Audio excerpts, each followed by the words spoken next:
നിങ്ങൾ സ്റ്റോക്ക് മാർക്കറ്റിലെ futures and options സെഗ്മെന്റിൽ ഓൾറെഡി ട്രേഡ് ചെയ്തുകൊണ്ടിരിക്കുന്ന ആളോ അല്ലെങ്കിൽ ഇതിലേക്ക് കടന്നു വരണമെന്ന് ആഗ്രഹിക്കുന്ന ആളോ ആണെങ്കിൽ നിങ്ങൾ അറിഞ്ഞു വെച്ചിരിക്കേണ്ടുന്ന ഏറ്റവും ഫണ്ടമെന്റൽ ആയിട്ടുള്ള ബേസിക് ആയിട്ടുള്ള പക്ഷേ അതേസമയം വളരെയധികം പ്രധാനപ്പെട്ട ഒരു കാര്യമാണ് ഇന്നത്തെ വീഡിയോയിലൂടെ നമ്മൾ ഡിസ്കസ് ചെയ്യാൻ പോകുന്നത്. ഓപ്ഷൻ ചെയിൻ അനാലിസിസ് ആണ് നമ്മൾ നോക്കാൻ പോകുന്നത്.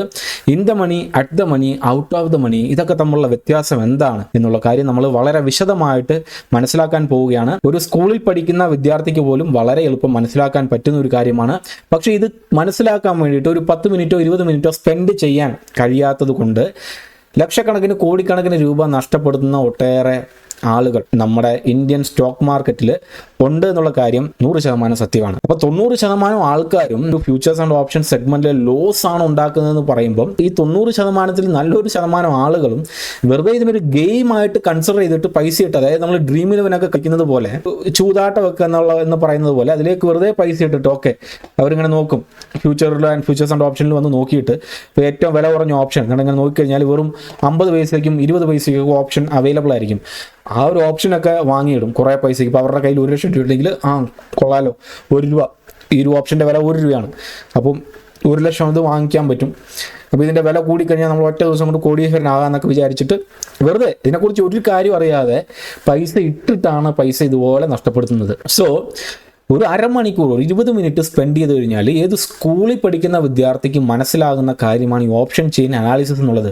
ചുമരുണ്ടെങ്കിലേ ചുമർ ചിത്രം വരയ്ക്കാൻ ആവുകയുള്ളൂ എന്ന് പറയുന്ന പോലെ മിനിമം ഈ ഒരു നോളജ് എങ്കിലും ഉണ്ടെങ്കിൽ മാത്രമേ നിങ്ങൾക്ക് സ്റ്റോക്ക് മാർക്കറ്റിൽ നിന്ന് നിങ്ങൾ ഇട്ട പൈസ തിരിച്ചെടുക്കാനും ഒരല്പം പ്രോഫിറ്റ് ഉണ്ടാക്കാനും സാധിക്കുകയുള്ളൂ. ഈ 10% പേരെങ്കിലും കുറച്ചെങ്കിലും പ്രോഫിറ്റ് ഉണ്ടാക്കുന്നുണ്ടെങ്കിൽ അവരിതിനെക്കുറിച്ച് നല്ലൊരു വ്യക്തമായിട്ടുള്ള അവഗാഹമുള്ളത് കൊണ്ട് തന്നെ ഏത് ട്രേഡ് എടുക്കണം, ഏത് ട്രേഡ് എടുക്കാൻ പാടില്ല എന്നുള്ള കാര്യത്തിൽ വ്യക്തമായിട്ടുള്ള ധാരണ അവർക്കുണ്ട് എന്നുള്ളതാണ് സത്യം. ഇന്നത്തെ വീഡിയോയിൽ നമ്മൾ option chain analysis, especially in the money, at the money, out of the money, ഇതൊക്കെ തമ്മിലുള്ള വ്യത്യാസം എന്താണ് എന്നുള്ളത് കാര്യമാണ് നമ്മൾ നോക്കാൻ പോകുന്നത്. എൻ്റെ പേര് സത്യാശങ്കർ എന്നാണ്. ആദ്യമായിട്ടാണ് ഈ ചാനൽ കാണുന്നതെങ്കിൽ സബ്സ്ക്രൈബ് ചെയ്തേക്കുക, തൊട്ടടുത്തുള്ള ബെൽ ബട്ടൺ എനേബിൾ ചെയ്യുക. നിങ്ങൾ സ്റ്റോക്ക് മാർക്കറ്റിലേക്ക് കടന്നു വരണമെങ്കിൽ ഏറ്റവും ആദ്യം വേണ്ടത് ഡിമാറ്റ് അക്കൗണ്ട് ആണ്. അപ്പം ഡിമാറ്റ് അക്കൗണ്ട് എടുത്തെങ്കിൽ മാത്രമേ ഫ്യൂച്ചേഴ്സ് ആൻഡ് ഓപ്ഷൻസ് ആയിക്കോട്ടെ, ഇക്വിറ്റി ആയിക്കോട്ടെ, കൊമ്മോഡിറ്റി ആയിക്കോട്ടെ, കറൻസി ആകട്ടെ, എല്ലാ കാര്യങ്ങളും നമുക്ക് ട്രേഡ് ചെയ്തിട്ട് ഒന്ന് ഇതിലേക്ക് കടന്നു വരാൻ സാധിക്കുകയുള്ളൂ അല്ലേ.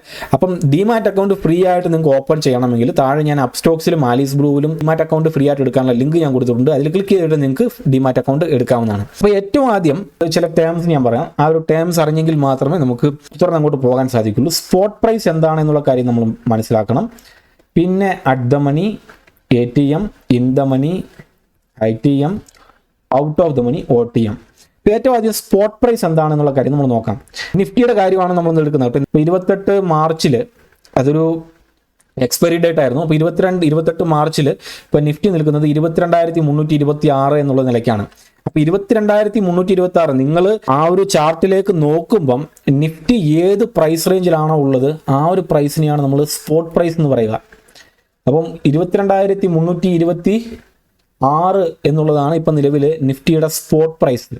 ATM അറ്റ് ദ മണി എന്ന് പറഞ്ഞാൽ ഈ ഒരു പ്രൈസിന് തന്നെ 22,326 എന്ന് പറയുന്ന ഈ ഒരു സ്പോട്ട് പ്രൈസിനെയാണ് നമ്മൾ അറ്റ് ദ മണി എന്ന് പറയുന്നത്.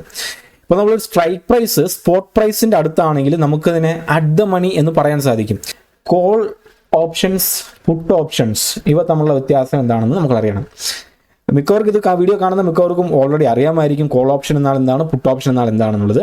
കോൾ ഓപ്ഷൻ എന്ന് പറഞ്ഞു കഴിഞ്ഞാൽ നമ്മുടെ മാർക്കറ്റ് മുകളിലോട്ട് പോകാനാണ് സാധ്യത. 22,326 എന്ന് പറയുന്ന നിലയ്ക്കുള്ള നമ്മുടെ ഈ മാർക്കറ്റ് മുകളിലേക്ക് പോകാനാണ് സാധ്യത എന്ന് നിങ്ങൾക്ക് തോന്നിക്കഴിഞ്ഞാൽ നിങ്ങൾക്ക് ബൈ ചെയ്യാവുന്ന ഒരു ഓപ്ഷനാണ് കോൾ ഓപ്ഷൻ എന്നുള്ളത്. ഇനി പുട്ട് ഓപ്ഷൻ എന്ന് പറഞ്ഞാലോ മാർക്കറ്റ് ഇതിൽ നിന്ന് താഴോട്ട് പോകും, 22,326 നിന്ന് താഴോട്ട് പോകും, അതപ്പതിക്കും എന്നുള്ളൊരു തോട്ടാണ് നിങ്ങൾക്കുള്ളതെങ്കിൽ നിങ്ങൾ ബൈ ചെയ്യാൻ പോകുന്ന, I am purely talking about option buyer, നിങ്ങൾ ബൈ ചെയ്യുന്നത് പുട്ട് ഓപ്ഷൻ ആയിരിക്കും. ഓക്കെ, അപ്പോൾ നമ്മൾ കോൾ ഓപ്ഷൻ്റെ കാര്യം എടുത്തു കഴിഞ്ഞാൽ കോൾ ഓപ്ഷനെ സംബന്ധിച്ചിടത്തോളം ATM എന്ന് പറഞ്ഞാൽ ഇപ്പം നിലവിൽ സ്പോട്ട് പ്രൈസ് എന്താണോ അത് തന്നെയാണ്. അത് കോൾ ഓപ്ഷൻ്റെ കേസിലും പുട്ട് ഓപ്ഷൻ്റെ കേസിലും ATM അറ്റ് ദ മണി എന്ന് പറഞ്ഞാൽ ഈ സ്പോട്ട് പ്രൈസ് തന്നെയാണ്. കോൾ ഓപ്ഷൻ്റെ കേസിൽ ഈ ഒരു പ്രൈസിന് താഴെയുള്ള 22,326 താഴെയുള്ള സ്ട്രൈക്ക് പ്രൈസസിനെയാണ് നമ്മൾ ഇൻ ദ മണി ഓപ്ഷൻസ് എന്ന് പറയുക. ഇനി out of the money options എന്ന് പറഞ്ഞാലോ 22,326 എന്ന് പറയുന്ന അതിന് മുകളിലുള്ള ആ ഒരു പ്രൈസ്, ആ ഒരു സ്ട്രൈക്ക് പ്രൈസിന് മുകളിലുള്ള എല്ലാ സ്ട്രൈക്ക് പ്രൈസിനും നമ്മൾ പറയുക out of the money options എന്നാണ്. ഇനി പുട്ട് ഓപ്ഷൻ്റെ കാര്യം വരുമ്പം ഇത് നേരെ തിരിച്ചാണ് വരുന്നത്. ഇൻ ദ മണി എന്ന് പറഞ്ഞാൽ 22,326 മുകളിലുള്ള എല്ലാ സ്ട്രൈക്ക് പ്രൈസും ഇൻ ദ മണി ആയിരിക്കും. 22,326 താഴോട്ടുള്ള എല്ലാം ഔട്ട് ഓഫ് ദ മണി ആയിരിക്കും. ഓക്കെ, ഇനി നമ്മൾ ശരിക്കും ഒരു ലൈവ് ഇതിലേക്ക് പോയി കഴിഞ്ഞാൽ, ഓപ്ഷൻ ചെയിനിലേക്ക് പോയി കഴിഞ്ഞാൽ, ഇത് NSEയുടെ 28 മാർച്ചിൽ ഓപ്ഷൻ ചെയിനാണ്. ഇതാണ് ഈ ലെഫ്റ്റ് സൈഡിൽ കാണുന്ന മുഴുവൻ കോൾസ് ആണ്, ഈ റൈറ്റ് സൈഡിൽ കാണുന്ന മുഴുവൻ പുട്സ് ആണ്. ഒത്ത നടുക്ക് നമുക്ക് സ്ട്രൈക്ക് പ്രൈസ് കാണാൻ സാധിക്കും. അപ്പോൾ ഈ സ്ട്രൈക്ക് പ്രൈസ് നോക്കുമ്പോൾ നിഫ്റ്റി ഇപ്പോൾ നിലവിൽ നിൽക്കുന്നത് 22,326 ആണ്. അപ്പോൾ ഏതാണ്ട് ഈ ഒരു സ്ഥലത്ത്, അപ്പോൾ 22,326 എന്ന് പറയുന്ന സ്ഥലത്താണ് at the money. Okay, almost ഈ ഒരു പോയിന്റിലാണ് ഇപ്പോൾ അറ്റ് ദ മണി ഉള്ളത്. ഇപ്പോൾ കോളിൻ്റെ കാര്യം എടുക്കുമ്പോൾ ഈ ലെഫ്റ്റ് സൈഡ് മാത്രം നിങ്ങൾ കൺസിഡർ ചെയ്യുക. കോൾസിൻ്റെ കാര്യം എടുക്കുമ്പോൾ ഇങ്ങോട്ട് ഈ താഴോട്ടുള്ള എല്ലാം എന്താണ്, ഔട്ട് ഓഫ് ദ മണിയാണ്. ഔട്ട് ഓഫ് ദ മണി ഓപ്ഷൻസിൻ്റെ LTP നിങ്ങൾ നോക്കിക്കഴിഞ്ഞാൽ, ലാസ്റ്റ് ട്രേഡർ പ്രൈസ് നോക്കിക്കഴിഞ്ഞാൽ 5 പൈസ 10 പൈസയൊക്കെയാണ്. So out of the money options ഒക്കെ വർത്ത്ലെസ് ആയിട്ട് സീറോ ആയി പോകുന്നതാണ് ആക്ച്വലി. നിങ്ങൾ ഔട്ട് ഓഫ് ദ മണിയിൽ നോക്കിക്കഴിഞ്ഞാൽ ഓപ്ഷൻസിൻ്റെ പ്രൈസ് എല്ലായ്പ്പോഴും വളരെ വളരെ വളരെ വരെ കുറവായിരിക്കും. ഇപ്പോൾ നമ്മൾ അടുത്ത് എക്സ്പയറി ഡേറ്റ് നോക്കുമ്പോൾ 28 മാർച്ച് വിട്ടേക്കുക. അടുത്ത എക്സ്പയറി ഡേറ്റ് എന്ന് പറഞ്ഞാൽ 4 ഏപ്രിൽ 2024. അപ്പോൾ ഏപ്രിൽ 4 നമ്മൾ ഓപ്ഷൻസ് നോക്കിക്കഴിഞ്ഞാൽ ഇങ്ങനെ പോകുമ്പം ഇത് ഫാർ ഔട്ട് ഓഫ് ദ മണിയാണ്. 24,250 എന്നൊക്കെ പറഞ്ഞു കഴിഞ്ഞാൽ, ഇപ്പോൾ നിങ്ങൾ ഔട്ട് ഓഫ് ദ മണിയുടെ നോക്കിക്കഴിഞ്ഞാൽ ഇവിടെ ഈ ഒരു ഓപ്ഷനൊക്കെ 15 പൈസയ്ക്ക് നമുക്ക് കിട്ടും. പക്ഷേ ഇൻ ദ മണിയിലേക്ക് വന്നു കഴിഞ്ഞാൽ, ഇപ്പോൾ നിലവിലത്തെ സ്ട്രൈക്ക് പ്രൈസിനേക്കാളും കുറഞ്ഞ സ്ട്രൈക്ക് പ്രൈസ് ഉള്ളതിനല്ല നമ്മൾ ഇൻ ദ മണി എന്നാണ് പറയുക. ഇൻ ദ മണി ഓപ്ഷൻസിലേക്ക് വന്നു കഴിഞ്ഞാൽ ലാസ്റ്റ് ട്രേഡിംഗ് പ്രൈസ് ഒക്കെ നോക്കിക്കഴിഞ്ഞാൽ നമുക്കറിയാം 2,324 രൂപയാണ്. അപ്പോൾ അതാണ് in the money option. In the money ഓപ്ഷൻസിൻ്റെ പ്രൈസ് എപ്പോഴും കൂടുതൽ, ഔട്ട് ഓഫ് ദ മണി ഓപ്ഷൻസിൻ്റെ പ്രൈസ് എപ്പോഴും കുറവായിരിക്കും. കോൾസിൻ്റെ കാര്യത്തിൽ ഇതാണെങ്കിൽ, പുട്സിൻ്റെ കാര്യത്തിൽ ഇതാണ് ഔട്ട് ഓഫ് ദ മണി. ഈ വെള്ള കളറിൽ കാണുന്ന മൊത്തം നമ്മൾ ഔട്ട് ഓഫ് ദ മണി എന്ന് പറയും. ഇത് മൊത്തം ഓൾമോസ്റ്റ് ഈ യെല്ലോ കളർ കാണുന്നതെല്ലാം ഇൻ ദ മണിയാണ്. അപ്പോൾ ഔട്ട് ഓഫ് ദ മണി ഓപ്ഷൻസിൻ്റെ പ്രൈസ് എപ്പോഴും പുട്സിനാണെങ്കിലും കോൾസിനാണെങ്കിലും എപ്പോഴും കുറവാണ്, ഇൻ ദ മണിയുടെ എപ്പോഴും കൂടുതലാണ്. അപ്പോൾ അത് എന്തുകൊണ്ടാണ് എന്നുള്ള കാര്യം നമുക്ക് മനസ്സിലാക്കാൻ വേണ്ടിയിട്ട് ചെറിയൊരു എക്സാമ്പിൾ എടുത്ത് മനസ്സിലാക്കാൻ നോക്കാം. ഇപ്പം ഈ ഒരു സ്പോട്ട് പ്രൈസ് എന്ന് പറഞ്ഞാൽ 22,326 നിലവിലെ സ്പോട്ട് പ്രൈസ്. നിങ്ങളൊരു കോൾ ബൈ ചെയ്യുവാണെന്ന് വെച്ചോ, 22,500 കോൾ ബൈ ചെയ്യുവാണെന്ന് വെച്ചോ, LTP 74 രൂപയാണ്. ഓക്കെ, ഇനി ഔട്ട് ഓഫ് ദ മണി ഓപ്ഷനാണ് നിങ്ങൾക്ക് 74 രൂപ കിട്ടുന്നത്. സോ ഇതിന് നമുക്ക് OTM എന്ന് പറയാം. OTM ഓപ്ഷൻ ബൈ ചെയ്തു.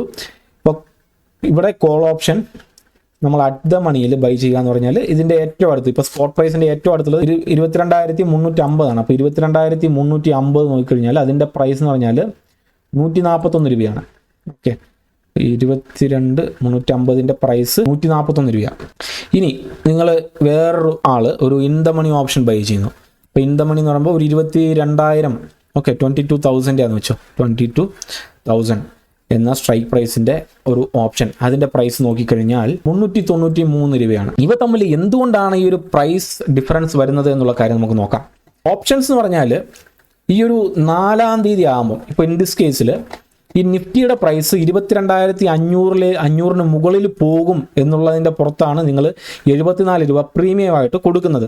ഓക്കെ, ഇപ്പോൾ 22,500, ഇപ്പോൾ നിലവിൽ എത്രയാണ്, 22,326 സ്പോട്ട് പ്രൈസ്.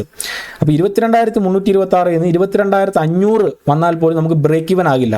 22,574 വന്നെങ്കിൽ മാത്രമേ, മാർക്കറ്റ് 22,574 വന്നെങ്കിൽ മാത്രമേ ഇവിടെ ബ്രേക്ക് ഈവൻ വരികയുള്ളൂ. ഇനി ഇൻ ദിസ് കേസോ അറ്റ് ദ മണി ഇപ്പോൾ 22,350 എത്തിക്കഴിഞ്ഞാൽ തന്നെ നമ്മൾ അതിൻ്റെ പുറത്ത് ഈ ഒരു പൈസയും കൂടി ആഡ് ചെയ്യണം. 22,491, അതായത് ഈ ഒരു സ്ട്രൈക്ക് പ്രൈസിലേക്ക് ഇത് വരണം, പ്ലസ് നമ്മൾ പേ ചെയ്ത പ്രീമിയം. അപ്പോൾ 22,491 വന്നു കഴിഞ്ഞാൽ തന്നെ നമുക്ക് ബ്രേക്ക് ഈവൻ ആയി. അപ്പോൾ 22,491 മുകളിൽ കിട്ടുന്ന ഓരോ രൂപയും നമുക്ക് ലാഭമാണ് ഇൻ ദിസ് കേസ്. ഇനി ITMൻ്റെ കേസ് നോക്കുമ്പം ഇപ്പോൾ 22,000 സ്ട്രൈക്ക് പ്രൈസിൻ്റെ ഇൻ ദ മണിയുടെ പ്രൈസ് എന്ന് പറഞ്ഞാൽ 393 രൂപയാണ്. ഇപ്പോൾ ഓൾറെഡി മാർക്കറ്റ് എവിടെ കിടക്കുന്നത്, 22,350 അപ്പോൾ ഓൾറെഡി 350 രൂപ ഇതിൻ്റെ ഇൻട്രിൻസിക് വാല്യൂ ആണ്. ഇപ്പോൾ 22,000 പ്ലസ് 393 ഓപ്ഷൻ പ്രീമിയം ആഡ് ചെയ്യുമ്പോഴത്തേക്ക് ഈ ഒരു പ്രൈസ് 22,393 മുകളിൽ എത്ര രൂപ കയറിയാലും നിങ്ങൾക്ക് ലാഭമാണ്. ഇപ്പോൾ ഈ ഒരു 3 സിനാറിയോയിൽ ഈസി ആയിട്ട് റീച്ച് ആകാൻ പറ്റുന്ന സിനാറിയോ ഏതാണ്? 22,491, 22,393, 22,574. ഈ 3 നോക്കിയാൽ നമുക്കറിയാം 22,393 എന്നുള്ള ആ ഒരു പോയിന്റാണ് ഇപ്പോൾ നിലവിലുള്ള 22,376 നിന്നും പെട്ടെന്ന് റീച്ച് ചെയ്യാൻ പറ്റുന്നത്. അപ്പോൾ അങ്ങനെ പെട്ടെന്ന് റീച്ച് ചെയ്യാൻ പറ്റുന്നത് കൊണ്ട് തന്നെ നമുക്ക് പെട്ടെന്ന് ലാഭം ഉണ്ടാക്കാൻ, അതായത് പെട്ടെന്ന് ലാഭം എക്സ്പെക്റ്റ് ചെയ്യാൻ സാധിക്കുന്ന ഒരു ഓപ്ഷനാണ് ഇൻ ദ മണി ഓപ്ഷൻ എന്നുള്ളത്. ഇപ്പോൾ ഇൻ ദ മണി ഓപ്ഷന് ഒരു ഇൻട്രിൻസിക് വാല്യൂ ഉണ്ട്. Spot price minus strike price, spot പ്രൈസും സ്ട്രൈക്ക് പ്രൈസും തമ്മിലുള്ള വ്യത്യാസമാണ്, അല്ലെങ്കിൽ strike price minus spot price ഇവ തമ്മിലുള്ള വ്യത്യാസത്തിനെയാണ് നമ്മൾ ഇതിന്റെ ഇൻട്രിൻസിക് വാല്യൂ എന്ന് പറയുന്നത്. അപ്പോൾ ഇൻട്രിൻസിക് വാല്യൂ നോക്കുമ്പോൾ OTM ഓപ്ഷൻസിന് ഇൻട്രിൻസിക് വാല്യൂ എന്ന് പറയുന്ന സംഭവമേ ഇല്ല, അത് 0 ആണ്. ദ മണി ഓപ്ഷൻസിന് ഇൻട്രിൻസിക് വാല്യൂ 0 ആണ്. In fact out of the money ഓപ്ഷൻസിൽ ഇൻട്രിൻസിക് വാല്യൂ മൈനസിലാണ്, പക്ഷേ 0 ആണ്. മൈനസ് നമ്മൾ എടുക്കാറില്ല, അപ്പോൾ 0 ആണ്. അപ്പോൾ അറ്റ് ദ മണിയിൽ അത് 0 ആണ്. ഒബ്വിയസ്ലി ഡെഫിനറ്റ്ലി അത് 0 ആണ്. ഇൻ ദ മണി ഓപ്ഷൻസിന് മാത്രമേ ഒരു ഇൻട്രിൻസിക് വാല്യൂ ഉള്ളൂ. ഇപ്പോൾ മാർക്കറ്റ് ഭയങ്കരമായിട്ട് താഴോട്ട് വന്നാൽ പോലും, ഇപ്പോൾ മാർക്കറ്റ് 22,350 വന്നാൽ പോലും നമ്മൾ ഇട്ടിരിക്കുന്ന പൈസയിൽ ആ ഒരു ചെറിയൊരു തുക മാത്രമേ നഷ്ടമാകുകയുള്ളൂ. പക്ഷേ ഔട്ട് ഓഫ് ദ മണിയിലൊന്നും അങ്ങനെയല്ല. Out of the money option upon expiry worthless ആയിട്ട് 0 ആയി പോകുന്ന ഒരു കൈൻഡ് ഓഫ് ഓപ്ഷൻസ് ആണ്.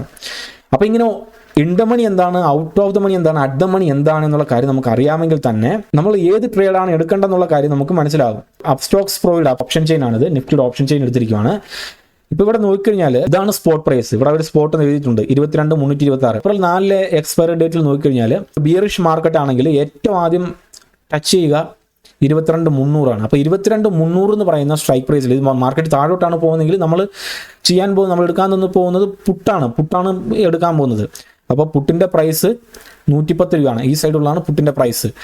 ഇനി മാർക്കറ്റ് മുകളിലോട്ട് പോയി കഴിഞ്ഞാൽ ഏറ്റവും ആദ്യം ടച്ച് ചെയ്യുന്ന 22,350 അപ്പോൾ 22,350 കോളിൻ്റെ പ്രൈസ് എന്ന് പറഞ്ഞാൽ 141 രൂപയാണ്. അപ്പോൾ ഇതിൻ്റെ പ്രൈസ് വേരിയേഷനൊക്കെ നമ്മളിങ്ങനെ നോക്കണം. ഇങ്ങനെ പ്രൈസ് വേരിയേഷനൊക്കെ വരുന്നത് എന്തുകൊണ്ടാണെന്ന് വെച്ച് കഴിഞ്ഞാൽ ഇങ്ങനെയാണ്. ഇൻ ദ മണി ഓപ്ഷൻസിന് എല്ലാം തന്നെ ഇൻട്രിൻസിക് വാല്യൂ ഉണ്ട്. ഔട്ട് ഓഫ് ദ മണി ഓപ്ഷൻസിന് ഇൻട്രിൻസിക് വാല്യൂ ഇല്ല. അറ്റ് ദ മണി ഓപ്ഷൻസിൽ ഇൻട്രിൻസിക് വാല്യൂ ഇല്ല, അത് ഓൾമോസ്റ്റ് 0 ആണ്. ഇപ്പം ഇതിൻ്റെ ഓപ്ഷൻ പ്രൈസിനെ സ്വാധീനിക്കുന്ന ഘടകങ്ങൾ കുറച്ചുണ്ട്. ഇവ തന്നെയാണ് നമ്മൾ ഓപ്ഷൻ ഗ്രീക്സ് എന്ന് പറയുന്നത്. ദാണ്ട് ഈ കാണുന്ന ഗാമ, വീഗ, തീറ്റ, ഡെൽറ്റ, IV ഇതെല്ലാം ഓപ്ഷൻ്റെ പ്രൈസിനെ സ്വാധീനിക്കുന്ന ഘടകങ്ങളാണ്. അപ്പോൾ അതെന്താണെന്നുള്ള കാര്യം ഇനി അടുത്ത വീഡിയോയിൽ നമുക്ക് നോക്കാം. ഈ വീഡിയോ നിങ്ങൾക്ക് ഉപകാരപ്രദമായിരുന്നുവെങ്കിൽ ലൈക്ക് ചെയ്യുക, മറ്റുള്ളവർക്ക് ഷെയർ ചെയ്തെത്തിക്കുക. വീഡിയോ കണ്ടതിന് നന്ദി, നമസ്കാരം.